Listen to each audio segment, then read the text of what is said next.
Bonjour à tous, je m'appelle Marie-Laure Staude, je suis coach de vie depuis 25 ans et j'essaye d'accompagner le changement de ce monde du mieux que je puisse. J'ai mis en place les énergies des mois il y a une dizaine d'années et là j'essaye de faire une vidéo qui ressemble plus à un coaching inspiré aujourd'hui pour vous aider à traverser cette période, ces périodes, pour que vous compreniez bien ce qui se joue autour de vous et que vous puissiez au mieux dans la douceur et dans l'amour, prendre votre place.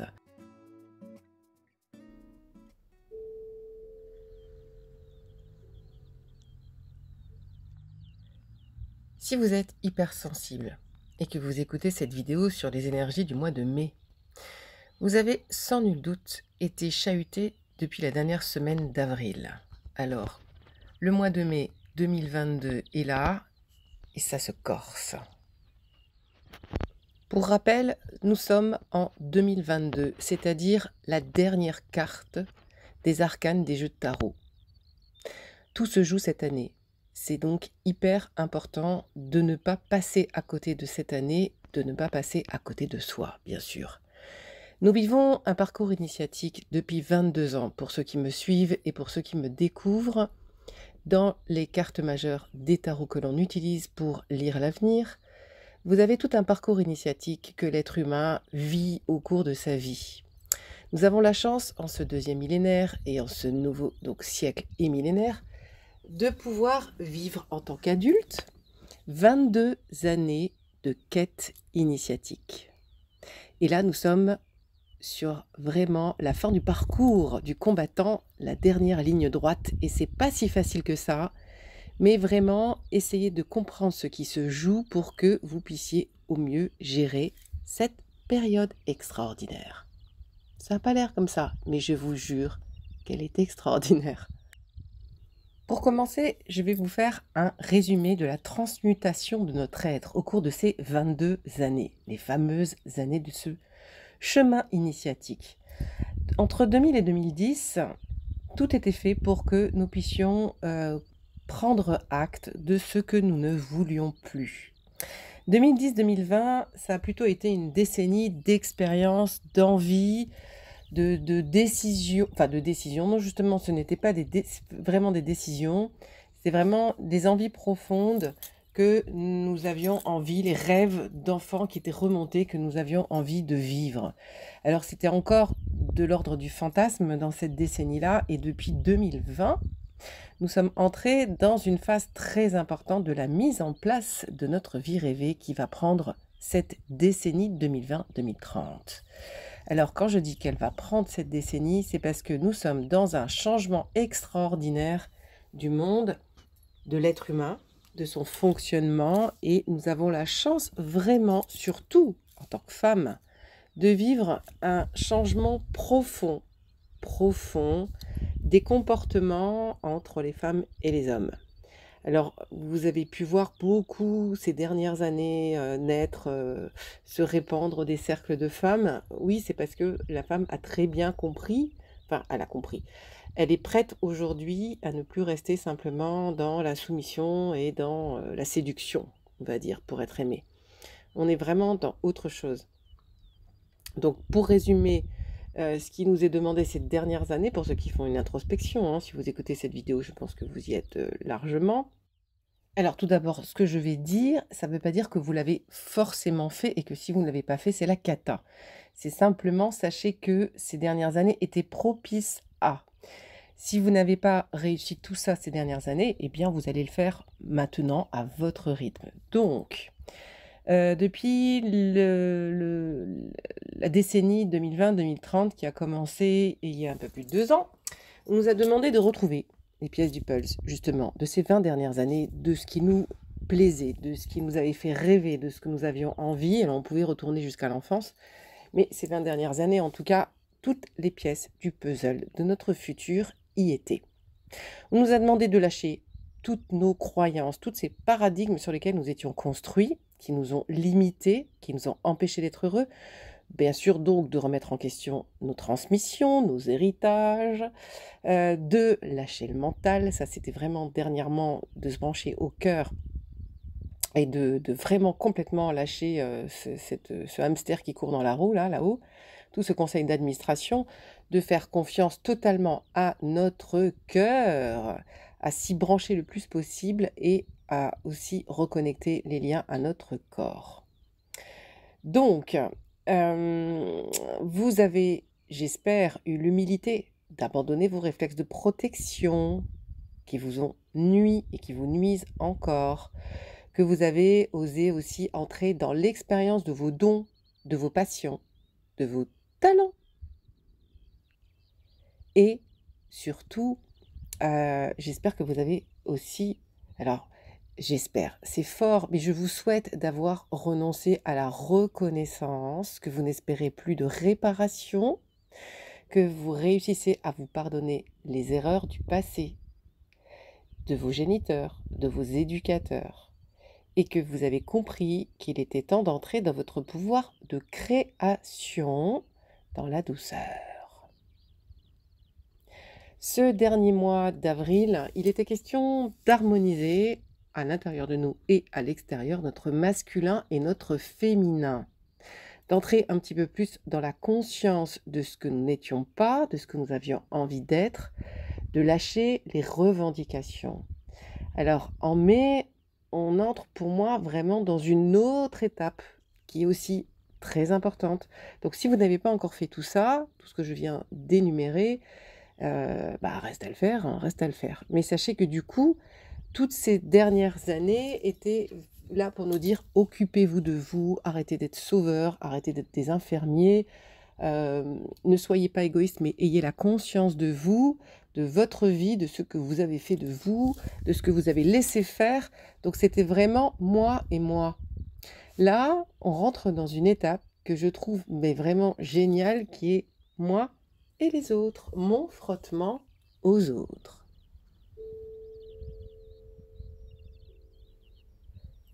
Tout d'abord, avant de rentrer dans l'explication de ce frottement aux autres, il est important vraiment, et je pense que vous devez être dedans, d'être dans la prise de conscience de nos choix de vie jusqu'à aujourd'hui et de nos erreurs.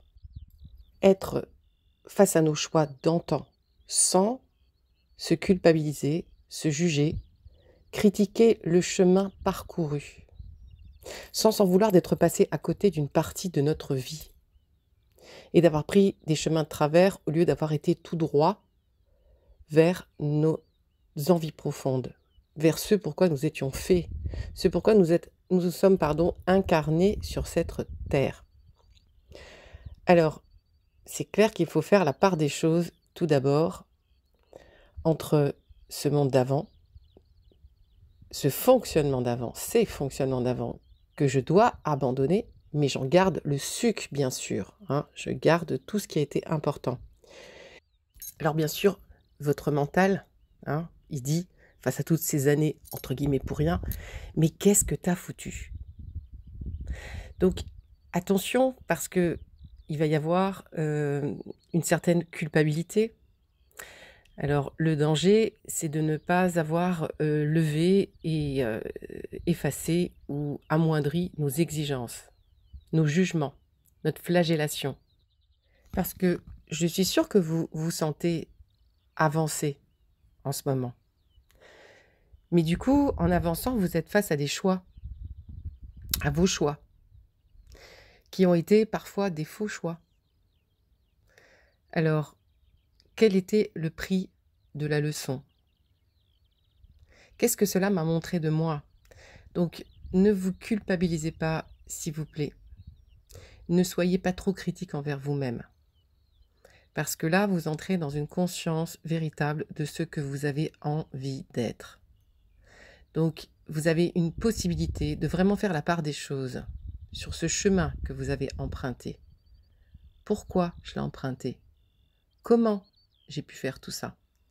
Alors, hein, prise de recul, attention au up and down, parce que vous allez vous lever le matin en étant hyper bien, et puis 2 heures plus tard, vous allez vous sentir hyper mal.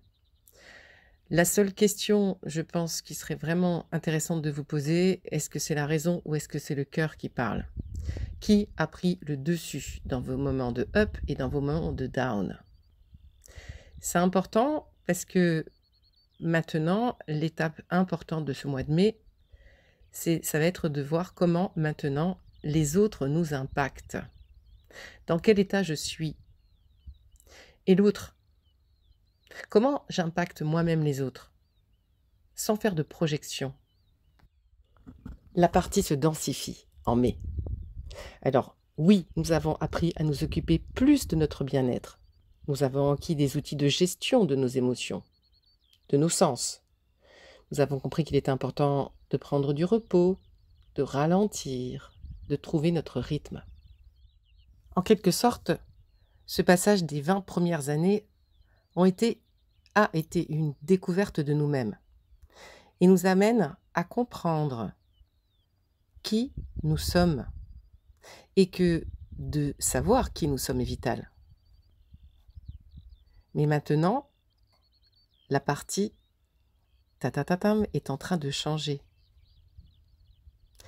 Nous allons devoir nous ouvrir aux autres.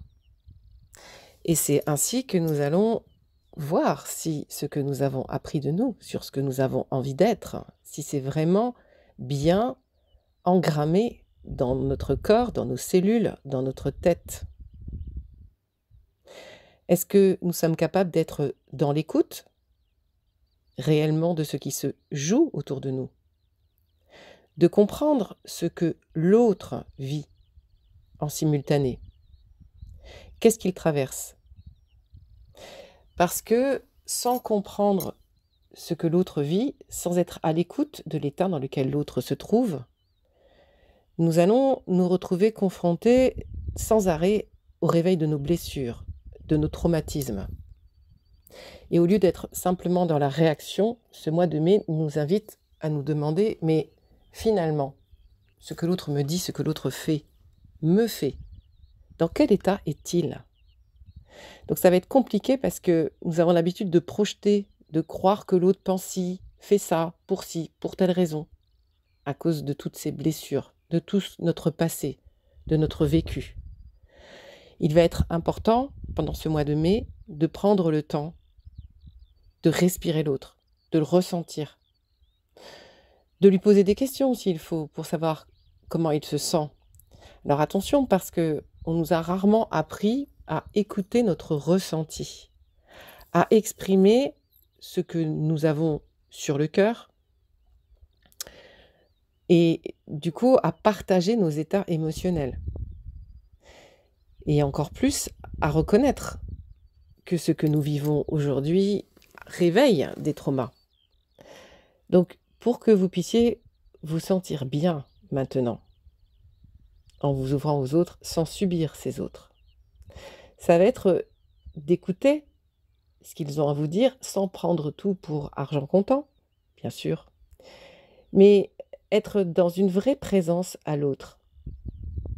Que vit-il en ce moment? Pourquoi est-il en colère? Dans cette grande tristesse, dans cette culpabilité, dans ce rejet? Je vais essayer ce mois-ci de ne pas tout prendre contre moi, mais de prendre acte de l'état de l'autre. Au moment où je dis ça, mon chat se bat à travers la vitre avec un autre chat. Tiens donc, c'est extraordinaire. En quelque sorte, nous avons à nous réconcilier avec les autres.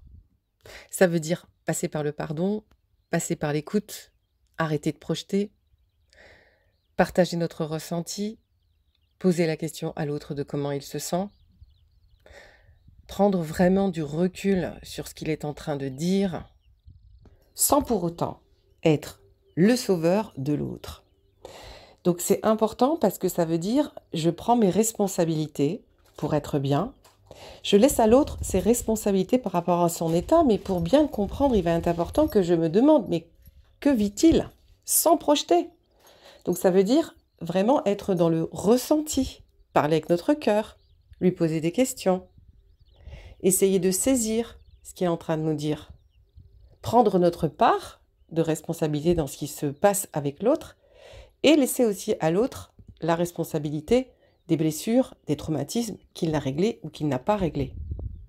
Mais faire en sorte en tout cas de ne plus appuyer sur ces blessures quand nous les comprenons.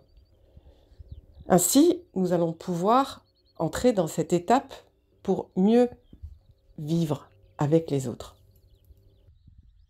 Alors bien sûr, quand on ne se connaît pas encore suffisamment, ça va être assez compliqué.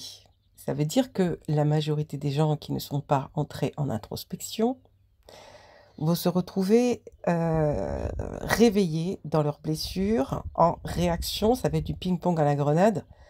Donc si vous avez compris des choses sur vous, si vous êtes fait suivre, si vous avez un psy, un coach, peu importe, mettez maintenant dans votre réalité ce que vous n'êtes plus, ce que vous n'avez plus envie d'être, balayez-le. Essayez de changer de fonctionnement et tout cela passe par l'écoute. L'écoute de l'état dans lequel je suis. Si je suis, traumatisée, percutée dans la peur, dans le stress pendant plusieurs heures, bah, c'est que je vis, une blessure. Donc attention, je me rebelle pas contre l'autre, je me pose, j'essaye de comprendre ce que ça réveille et du coup, j'essaye de comprendre maintenant ce que l'autre vit et pourquoi ça s'est passé comme ça avec l'autre. Ce mois de mai nous demande de nous brancher à notre sagesse. J'ai remarqué ces dernières années, depuis ce passage, à 2020, que le cap du mois de mai est vraiment un cap important. Il nous demande de passer à un autre niveau de conscience pour nous sentir bien. Alors moi, je trouve ça génial, hein, comme passage. Maintenant, ça va se jouer avec les personnes les plus proches de vous. Vos enfants, vos parents, vos amoureux, vos amis proches. C'est avec eux que vous allez vivre cette expérience. C'est la raison pour laquelle, même si nous entrons dans un frottement à l'autre et que nous nous ouvrons à l'autre, n'oubliez pas ce temps que vous avez à passer avec vous pour prendre ce recul. Si vous n'avez pas de temps mort, si vous n'avez pas d'espace, si vous ne prenez pas ce temps seul, ça va être vraiment très compliqué. Vous allez être réactivé en permanence. C'est très compliqué d'être dans une présence et une écoute à l'autre sans réagir, mais juste à écouter ce que l'autre dit, comment ça nous touche, dans quel état il est, de faire la part des choses, de prendre la responsabilité face à l'autre, de lui laisser ses traumas et la charge de ses traumatismes et de ses blessures à régler lui-même.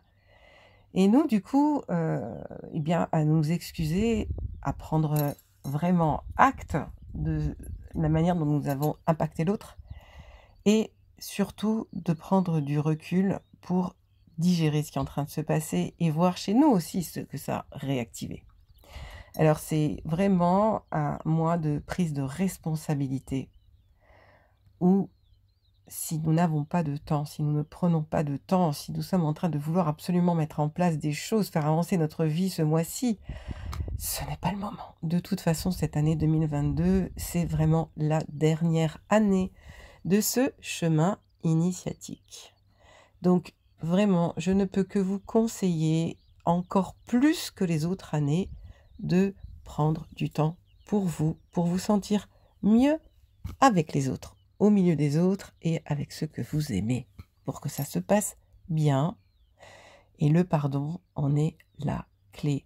Le pardon et l'écoute. N'oubliez pas aussi votre intuition, bien sûr.